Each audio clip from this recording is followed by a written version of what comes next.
Alright, so on the next one, I've already identified the parent function again, which is just that y equals 2 to the x, which we identified in the last part. So now all I'm going to do is I'm going to make a t-chart. So plugging in -3 into 2 to the x equals 1 over 2 to the positive third, which is just going to be 1/8. Plugging in -2 would just be 1 over 2 squared, which is just going to be 1/4. Plugging in 2 to the -1 would just be 2 to the first, which is just 1 over 2. From here, I just say anything to the 0th power is going to be 1. Anything, well, 2 to the first is just going to be 2. 2 to the second is just going to be 4. And 2 to the 8th is 2 to the third is just going to be 8. Sorry, I got ahead of myself. Alright, so just graphing those, I should see that my function is going to go ahead and look something like that. Alright, so now I've got to deal with these shifts and these stretches and all of that good stuff. So the first shift that I'm going to do is I'm going to shift my graph right 1, which is just going to affect my x values. So now instead my x values should be -2, -1, 0, 1, 2, 3, and 4, with my y value still being the same.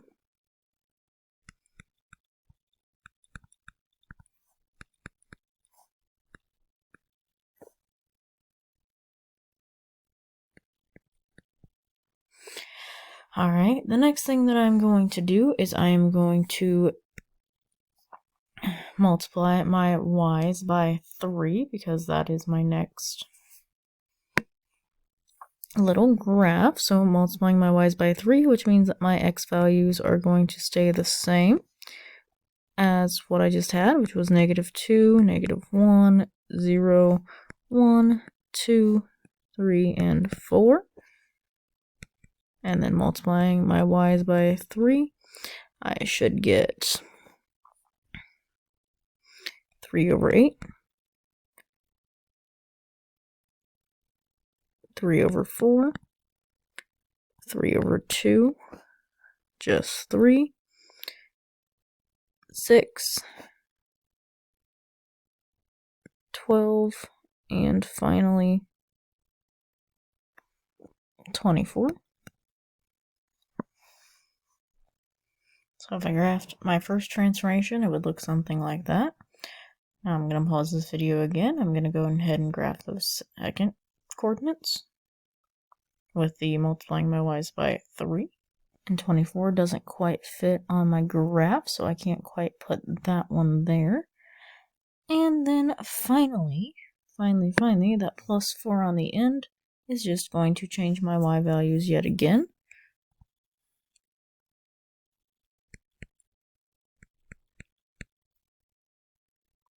So I'm still going to keep my x values the same.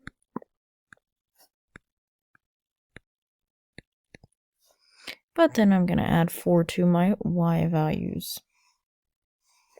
It should give me 35 over 8. And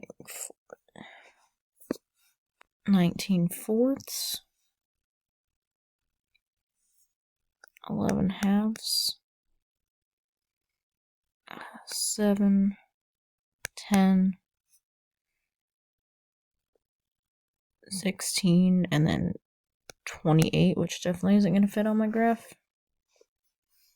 And since that is my last transformation, those should be my final resting places for my points. Alright, so finally I can connect those green dots.